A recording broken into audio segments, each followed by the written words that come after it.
yilligi hamda 14 yanvar Vatan himoyachilari kuni munosabati bilan yoshlar tarbiyasiga qaratilgan ma'naviy ma'rifiy tadbirlar izchil davom etmoqda. Ana shunday tadbirlardan biri navbatdagi kelajak soati darsi doirasida 43-o'rta umumta'lim maktabida 3 avlod uchrashuvi tarzida tashkil etildi.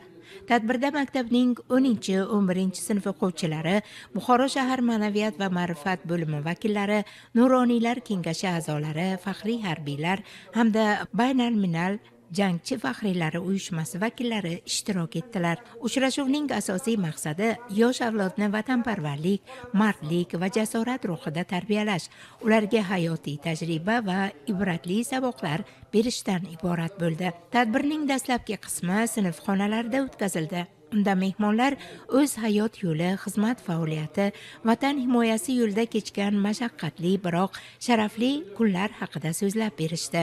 O'quvchilar esa o'zlarini qiziqtirgan savollariga bevosita javob oldilar. Shundan so'ng uchrashuv maktabning katta zalida davom ettirildi. Bu yerda umumiy ma'naviy ma'rifiy muloqot o'tkazilib, faxriylar tomonidan yoshlarga vatanga sadoqat, tinchlikning qadri, tarixiy xotirani asrash kabi muhim tushunchalar yuzasidan hayotiy fikrlar bildirildi. Mana bugun maktabimizda tashkil etilgan kelajak soati darsimizning mavzusi kelajakni mardlar, tarixni esa g'oliblar yaratadi mavzusi bo'lib, maktabimizda mehmon sifatida tashrif buyurgan, nafaqaga chiqqan ustozlarimiz, nuroniylarimiz tashrif buyurdilar.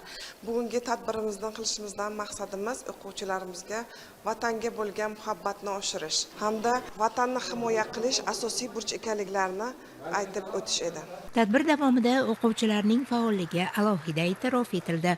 Ular tomonidan tayyorlangan chiqishlar, savol-javoblar va fikr-mulohazalar 3 avlod o'rtasidagi ma'naviy bog'liqlikni yanada mustahkamladi. Mazkur uchrashuv yoshlar ongida milliy g'urur, tarixga hurmat va kelajak oldidagi mas'uliyatni oshirishga xizmat qiladi. Zero kelajakni mardlar yaratadi, tarix esa g'oliblarni unutmaydi.